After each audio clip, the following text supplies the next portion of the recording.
Welcome to Zoom In and Zoom Out, where we take an in-depth look at how news from Taiwan is impacting the world. I'm your host, Bing Wang. The United States has ended affirmative action. This comes after the recent U.S. Supreme Court ruling where they say emission policies that take race into account are not constitutional. Roughly a quarter of the world's countries have similar policies in higher education to address a student's disadvantaged background, and grievances against the system are spreading. In Taiwan, Indigenous students are facing hostility from their peers for perceived unfair advantage in college admissions. Students at National Taiwan University, in particular, are putting up derogatory banners and running student election campaigns that attack Taiwan's Education Act for Indigenous peoples. To discuss this, we're joined by Margaret Tu, a law student at the University of Washington who focuses her research on Indigenous policies everywhere. Margaret, welcome to the show. Hi, thank you. So to start us off, can you explain the recent incidents that targeted Indigenous students on Taiwanese campuses and what happened there? Yeah, so there are several incidents, but such as the Taichung First Senior High School. So this is one of the top high school in Taiwan. In late April, a class used a homophonic term, "xi huan na," meaning like damn indigenous people. Then it was the National Taiwan University. The Student Association recently organized the Free Speech Month event, so expressing the value of freedom of speech through the activities such as like hanging the banners. And one of the banners on it used the phrase 火冒4.05丈. Which roughly translate to like fiery rising 4.05 meters, which implies the extra score policies for Indigenous people to the entrance exam.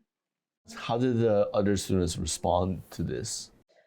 Yeah, I think it's a very controversy incident. So some students, they think this is just only a joke, but other students think this is like very like aggressive. And so Indigenous students, they actually express their voices through performance art and to stage a protest in May. And also other parts of the student association, they form a transitional justice committee to apologize and to acknowledge the decision-making process regarding to this display. Did the universities offer any assistance at all? Did they help in any way? Yeah, so I think for the Taichung First Senior High School, the principal of the high school expressed apologies, and then he make a promise that he will take the full educational responsibility, like by initiating educational counseling programs and promote respect for the different ethnic groups in Taiwan. And for National Taiwan University, they actually officially issued a statement to clarify the historical context of the system, and they try to remove the stigma from the Indigenous students. But I think it's still a long way to go. So in Taiwanese universities, how does the system work? Is there a quota system, or is it just race is not a factor in these decisions that they make? In Taiwan, now the system is that we have this extra score policy at the entrance exam. So in early days, I think in 1952, the nationalist government, they implement this mountains area assimilation policy, and they investigate the so-called mountain areas of Taiwan and suggested, like air quotes, poverty, ignorance, and weakness of the so-called mountain indigenous people. So the Ministry of Education, they implement this extra score for indigenous peoples because they want them to enter into this dominate education system by the Han people. And then finally in 1998, the Indigenous Peoples Education Act was passed, and requiring the protection of Indigenous people's education and promoting their development. So Indigenous students were admitted through the additional quota system, which stipulate and that the predetermined admission quotes for each school, department, and program remained unchanged. So this is like an additional 2% of Indigenous students were admitted on the top of the existing quotes. So I think there are some maybe misunderstanding or more people have to clear the air of this policy, like this extra score policy will not like exclude the resources of the non-Indigenous students. So Margaret, now I want to zoom out a little bit and talk about the bigger picture, namely Taiwan's history. I spoke to Indigenous activist Yao Yi about the racism against Indigenous peoples in Taiwan. So let's take a look. 台湾的原住民人口只有占整个台湾人口的2%，让原住民变成一个台湾社会的弱势族群开始，他们对原住民社会或者说对原住民社群都有抱持着很多刻板印象。那些刻板印象都来自于就是其实从以前教育的形象里面都会觉得说原住民好像都是还是穿着很传统的衣服，或是那种错误的形象，然后还活在那种打猎的生活里面。然后其实，在可能我爸妈或者我爷爷奶奶的年代里面，他们会甚至认为说，原住民是一群不会储蓄，都必须要体认到说，台湾原住民他虽然只有2%，可是整个台湾社会跟整个台湾历史，原住民说不定已经可能应该占据了8成以上。So Margaret, there's a long record of anti-Indigenous racism in Taiwan that needs to be addressed. Is the Education Act for Indigenous peoples actually enough for? Do you think the system is still useful? And why is it important for you or for Taiwan to have this affirmative action? Yeah, I would say it's about opportunity to offer this opportunity, fight against the whole social stereotypes. And I think this competitive like working environment in real life is always looking for the like elites only from the top universities. So the extra score policy is like one imperfect, I would say not perfect, means to attempt to fight against the injustice world. I don't see this as a perfect policy or a perfect system, but still to tackle with this like broken social structure in Taiwan for so many years when Indigenous people were assimilated by different foreign rulers and took over the language, the cultural practice and lands and waters of our ancestors. And we need some like opportunity to change this, but I will emphasize this system or this policy is not perfect. Still, we try to find a way to break through in this not perfect world. Do you think Indigenous peoples are happy about this policy? So I think I would say this policy is like in a transitional period.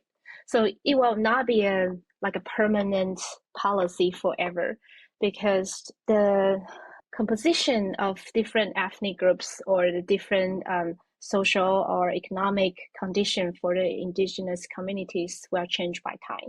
I'll say like so far, some indigenous peoples will think that this policy actually creates some like problems for them, because people are keep asking why you can have this like benefit, or do you think you really deserve to have this like extra score?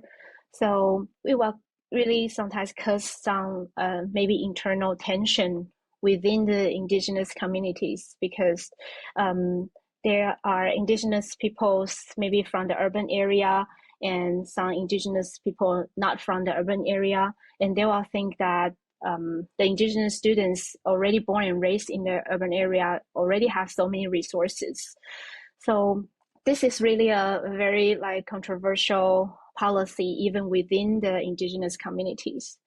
But I think so far we still have to like emphasize the importance of the institutional efforts, such as like having the resources center for indigenous students, creating a support system and network by improving maybe the on-campus counseling, and to implement like institutional measures to eliminate discrimination. So moving on, what else do you think the government can do to address these historical injustices? Yeah, I would say to unfold the narratives, because now I'm studying in the indigenous like literature or other scholars from the indigenous studies. We know that the power of storytelling is you can unfold the narratives that was not being regarded by the so-called mainstream society.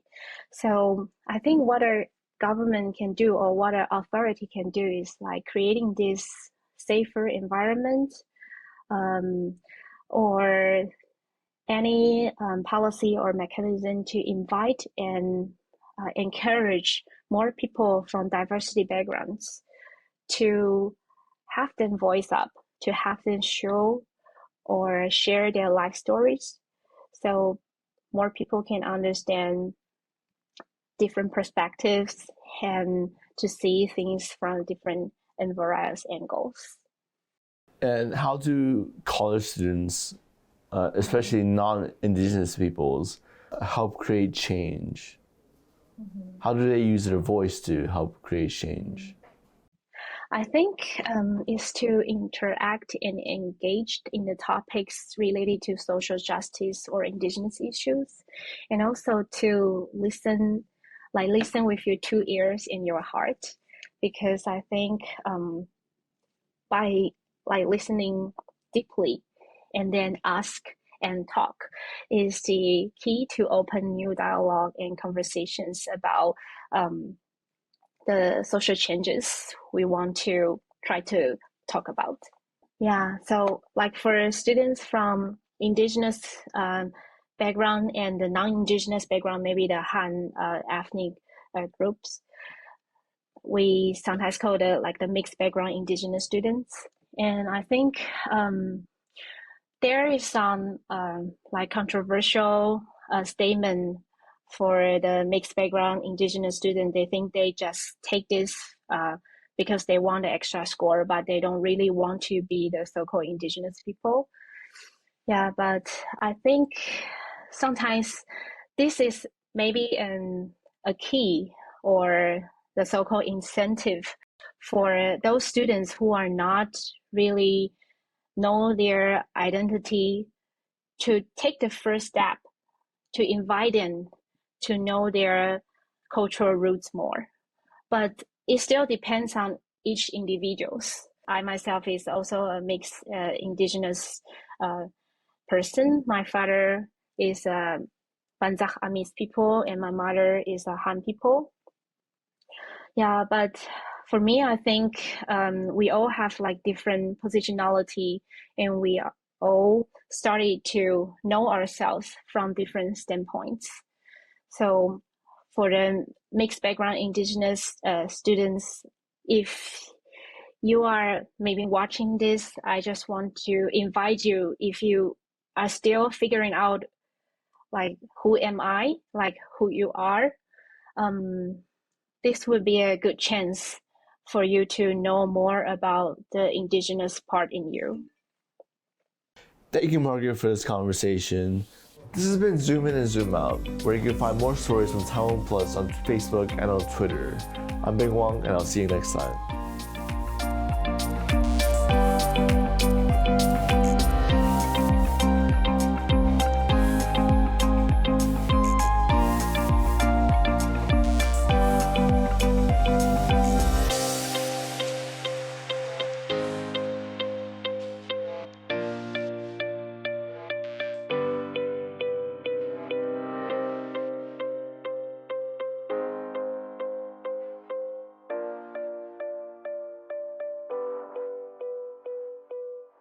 For more stories from Taiwan and around the world, please visit us at TaiwanPlus.com.